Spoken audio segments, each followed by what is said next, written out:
സ്ഥിരമായിട്ട് പോലീസ് സ്റ്റേഷനിലായിരുന്നു.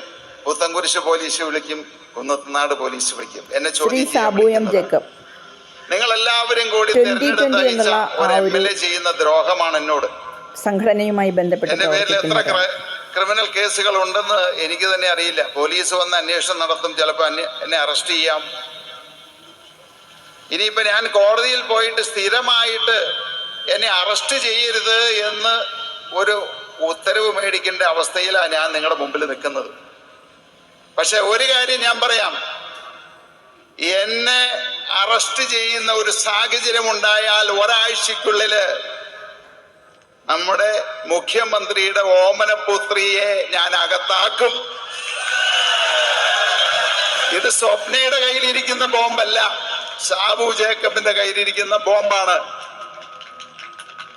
എന്നെ എതിർക്കുന്ന സഖാക്കള്, എന്നെ എതിർക്കുന്ന MLA, ഈ ജില്ലാ നേതൃത്വത്തിനോടാണ് ഞാൻ പറയുന്നത്, എന്റെ കയ്യിലിരിക്കുന്ന ബോംബ് ആറ്റം ബോംബാണ്.